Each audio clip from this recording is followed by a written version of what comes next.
Hello tout le monde, j'espère que vous êtes en forme. On se retrouve aujourd'hui pour parler d'échantillons et vraiment sérieusement. En fait, je me suis rendu compte que sur la chaîne, j'ai pas mal de vidéos différentes où on peut parler d'échantillons, mais où il n'y en a pas une qui reprend vraiment toutes les informations hyper importantes sur cet échantillon. Je me suis aussi dit que j'allais faire un article sur le blog parce que je sais que une fois qu'on a regardé la vidéo, parfois il nous manque 2-3 infos et c'est plus facile d'aller regarder du contenu écrit que du contenu en vidéo. Donc je vous ai aussi fait ça, le lien direct vers l'article est dans la zone de description sous cette vidéo.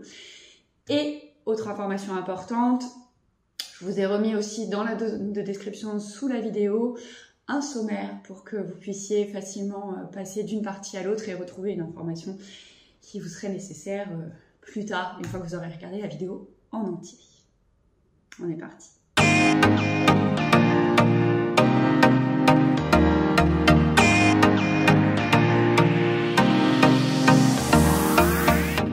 Alors, on va commencer par la grande question. Qu'est-ce que c'est qu'un échantillon?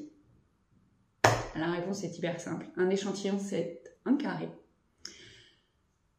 de 10 cm sur 10 cm qui nous permet de mesurer combien on a de mailles dans la largeur et combien on a de rangs dans la hauteur, avec le fil qu'on a choisi et le type d'aiguille qu'on a choisi. C'est une information qu'on retrouve sur les étiquettes. Donc, comme par exemple sur cette pelote là, j'ai en information pour 10 cm. Alors eux, ils ont carrément écrit juste 26 par 28. 26, c'est le nombre de mailles, 28, c'est le nombre de rangs. Et par contre, parfois, comme sur cet écheveau, j'ai une étiquette où il n'y a aucune information sur le sujet. Donc ça peut arriver. Du coup, ce sera à vous de faire l'échantillon, évidemment. L'échantillon, on peut aussi trouver parfois des informations de demi-échantillon, donc 5 cm sur 5 cm. En particulier sur les patrons pour les petits ouvrages, type chaussettes par exemple, où on n'a pas trop d'endroits par exemple sur une chaussette, sauf si c'est des très grands pieds, mais on a 10 cm par 10 cm, donc on a parfois des demi-échantillons. Et donc du coup, voilà, ça se trouve ou sur les pelotes, les écheveaux, parce qu'il y a des écheveaux qui ont quand même les inscriptions, je ne veux pas non plus faire des généralités là-dessus, mais moi personnellement, j'ai plus fréquemment vu le manque de cette information sur des étiquettes d'écheveaux que sur des étiquettes de pelotes. Voilà, et sur les patrons. L'échantillon, il est réalisé dans un point particulier. En général, sur les étiquettes, il est indiqué en jersey, puisque c'est entre guillemets comme le point de base. Par contre, pour les patrons, il peut être indiqué en jersey, mais aussi dans un autre point. En particulier, si le patron utilise uniquement un seul point spécifique, je ne sais pas moi, du point de riz, ou enfin peu importe, un point particulier, du coup le patron, ce sera toujours précisé, hein, le point qui est utilisé pour réaliser l'échantillon, puisque le rendu ne sera pas forcément le même que si on l'avait tricoté en jersey. Et ensuite, pour une taille d'aiguille aussi particulière. Donc, en fonction du fil qu'on a, vous êtes bien d'accord que si j'utilise des aiguilles plus grosses ou plus petites, mon résultat ne sera pas le même et donc mon échantillon ne sera pas le même. Donc ça, c'est à peu près tout pour répondre à la question « Qu'est-ce que l'échantillon ?» Ensuite, la deuxième question, c'est « À quoi ça sert ?» Parce que bien souvent, quand on débute, et moi la première, je me disais « Ouais, il y a l'information d'échantillon sur l'étiquette, mais qu'est-ce que j'en fais ?» Il y a l'information d'échantillon sur un patron, et alors, quoi, genre, ça me fait une belle jambe. Eh bien, à quoi ça sert? Tout simplement à valider, si on part du patron, qu'on a choisi une laine qui correspond, et qui va pouvoir avoir le rendu des photos qui sont présentées avec le patron. Valider aussi qu'on utilise la bonne taille d'aiguille pour que notre échantillon soit le même que celui qui est conseillé sur le patron, ou si on part de la pelote de laine et qu'on tricote son échantillon, voir qu'on a la même chose. À valider aussi parfois le rendu que peut avoir un fil. Parce que parfois, quand le fil il peut être un peu texturé, ou il a... Enfin, on ne sait pas trop en fait le rendu qu'il va avoir, ça peut être intéressant de tricoter un échantillon pour vérifier que ce qu'on obtient, c'est ce qu'on espérait. Parce que je prends ce type de flotte là par exemple. c'est de l'autorayant, mais qu'est-ce que ça donne une fois qu'on le tricote? On ne peut pas forcément le voir juste en regardant la pelote. Et d'ailleurs, là, je pense celui-là aussi, il n'est pas uni non plus. Mais qu'est-ce que ça donne quand je le tricote? Comment ça se comporte? Donc ça peut être une première information. Ça peut permettre aussi de valider le choix des aiguilles qu'on a choisi, parce que peut-être que sur le patron et ou sur l'étiquette de la pelote, il était indiqué qu'il fallait prendre des aiguilles 3, mais sauf que quand vous prenez des aiguilles 3, bah, ça marche pas. C'est peut-être trop lâche ou c'est peut-être trop serré en fonction de la façon dont vous tricotez, parce qu'on a tous une façon particulière de tricoter qui n'est pas forcément la façon entre guillemets standard, ou en tous les cas qui ne correspond pas forcément non plus à la façon de tricoter qu'a la personne qui a créé le patron. Ça, c'est un point très important. Et ça peut aussi permettre de valider le point.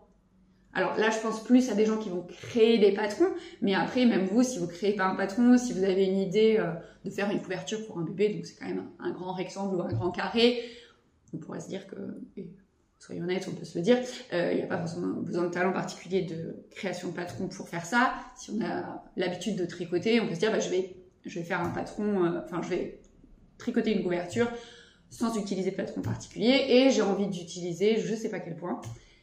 Bah, réaliser le patron, un échantillon avec ce point, ça peut permettre de se rendre compte sur quelque chose d'un peu plus grand, de voir un peu ce que ça va donner et pouvoir se projeter sur l'ouvrage fini, de se dire ah bah oui le point il rend bien, ou ah bah non en fait ça sert vachement et là je veux faire une couverture, je veux qu'elle soit souple. Bah du coup soit je prends des aiguilles plus grosses, soit je change de point parce qu'en fait ça va pas du tout avec ce que je voulais faire. Donc ça peut être ça. Donc voilà, ça c'est pourquoi est-ce qu'on fait un échantillon. Ensuite, comment est-ce qu'on fait un échantillon? Eh oui, bonne question. Eh bien l'échantillon, si on prend le cas, on va prendre un 10 par 10, on va tricoter bien plus que 10 par 10. Parce qu'en fait, quand on nous indique le 10 sur 10, c'est le centre d'un ouvrage. C'est par exemple comme si là, c'était un pull au tricot, on imagine, ça va être le centre ici. Je ne veux pas être perturbée par les bordures, ni par la zone où j'ai monté mes mailles, ni par la zone où j'ai rabattu mes mailles. Je veux quelque chose qui soit représentatif de la tension de mon fil dans la globalité de l'ouvrage. Donc du coup, si c'est du 10 sur 10, en général, on va faire 12 ou 13 cm de côté plutôt. Et on va l'encadrer de point mousse parce que le point mousse, c'est un point qui roulotte pas, qui est plutôt stable et qui va nous permettre d'avoir au milieu le rendu du point, donc que ce soit le jersey ou le point particulier demandé par le patron, qui soit bien visible et pas déformé par les bordures ou les zones où on monte et on rabat l'ouvrage. Ça, c'est la première chose. Ensuite, à plat ou en rond? Normalement, si vous tricotez déjà, vous avez la réponse. On tricote l'ouvrage, l'échantillon à plat quand l'ouvrage va être tricoté à plat. Donc du coup, on prend ses aiguilles et on tricote à plat. Après, ça peut être on peut tricoter à plat avec des aiguilles circulaires. Et par contre, si c'est en rond, alors je n'ai pas pris d'aiguille circulaire avec moi, je ne tricote jamais en double pointe, mais c'est pas grave. On tricote l'ouvrage en rond. Et donc ça, je vous remettrai, je vous avais fait des vidéos particulières pour vous expliquer les différentes façons de réaliser un échantillon en rond. Donc je vous remettrai ça dans la zone de description sous la vidéo, on ne va pas y revenir par ici, mais il faut savoir qu'en fonction de comment sera tricoté l'ouvrage final, on choisit comment on tricote l'échantillon. Ça c'est le point qui est vraiment important. Et du coup, pour réaliser l'échantillon, on utilise évidemment la laine qui va nous... la laine, ou d'ailleurs si c'est pas de la laine, hein, le fil en tous les cas qui va nous servir à tricoter l'ouvrage, mais aussi les aiguilles. C'est-à-dire que j'ai ces jolies aiguilles chez moi, en fait, en vrai, je tricote jamais mes ouvrages parce qu'elles sont trop courtes, mais je vais tricoter l'échantillon avec... Non, très mauvaise idée. Je tricote mon échantillon avec les aiguilles qui me serviront à l'ouvrage. Pourquoi? Parce qu'en fait, en fonction du type d'aiguille qu'on utilise, ça peut être parfois subtil, mais parfois vraiment notable, on ne tricote pas de la même façon. Donc ça veut dire qu'on va pouvoir tricoter peut-être plus serré ou beaucoup plus lâche, si on a des aiguilles en bois dans les mains, si on a des aiguilles qui sont longues ou pas, si c'est des aiguilles droites ou des aiguilles circulaires, ça peut varier. Alors je dis pas que ça le fait pour tout le monde, mais on va s'économiser de la peine. Déjà qu'on prend le temps de faire un échantillon, si en plus on se donne pas les moyens de le faire le mieux possible, à vous, c'est dommage. Donc du coup, on privilégie le fil évidemment, puisque c'est lui qu'on veut tester, qui sera utilisé pour l'ouvrage, et aussi les aiguilles qui nous serviront à tricoter en entier l'ouvrage. Ça, c'est vraiment important. Ensuite, donc, on évidemment tricote l'échantillon dans le point qui est demandé. Si c'est du jersey, on fait du jersey, mais si c'est un autre point, on fait l'autre point. Parce que sinon, les mesures, elles seront pas pertinentes en fait. Et dernier point important, une fois qu'on a tricoté son échantillon, qu'est-ce qu'on fait? Eh bien, on va le laver et on va le bloquer. Pourquoi? Parce que l'ouvrage qu'on va tricoter, quoi qu'il arrive, il passera au lavage et probablement qu'il passera au blocage. Je pense en particulier au châle ou au pull, au gilet, même aux chaussettes. Quand même toujours intéressant de bloquer ces ouvrages pour avoir vraiment les dimensions finales. Et c'est surtout que ça évite les mauvaises surprises parce qu'il y a des fils, il faut le savoir, et moi ça m'est déjà arrivé. À l'époque, c'est au tout début, je tricotais et je n'avais absolument pas fait l'échantillon. J'avais un très joli fil, j'avais voulu me faire un poncho sans utiliser de patron. Donc j'avais en gros tricoté 2 immenses rectangles que j'avais cousus un peu comme twistés pour faire ce poncho. J'avais regardé les indications de l'échantillon sur ma laine, je savais combien j'en avais besoin, tout ça. J'ai tricoté mon poncho, je l'essaye avant de le laver, il était impeccable, je l'ai lavé. Et le fil s'est distendu. Comment vous dire que ce n'était plus un poncho, mais une couverture. Le truc était immétable parce qu'en plus, évidemment, au niveau de l'encolure, au lieu d'avoir quelque chose qui tombait un petit peu sur mes épaules, je passais complètement au travers. C'était immétable. Alors que si j'avais vraiment réalisé mon échantillon correctement en le lavant et en le bloquant, j'aurais bien vu que au lieu d'avoir mon 13 sur 13 au départ avec les bonnes mesures du 10 sur 10 au milieu, j'aurais eu un truc qui était plutôt 20 cm ou je sais pas combien, et j'aurais fait attention. Voilà, donc ça c'est quelque chose qui peut arriver, mais on peut avoir le problème inverse. Hein. Il y a des laines qui feutrent légèrement au lavage, pas parce qu'elles sont de mauvaise qualité, hein, juste parce que je pense aux laines islandaises, typiquement elles sont comme ça, elles feutrent légèrement au lavage, c'est aussi pour que le jacquard se tienne et tout ça, elles ont des propriétés spéciales pour plein de bonnes raisons et des choses très utiles. Mais du coup, c'est quelque chose qu'il faut prendre en compte parce que sinon, on peut se retrouver avec un pull qui ne nous va pas.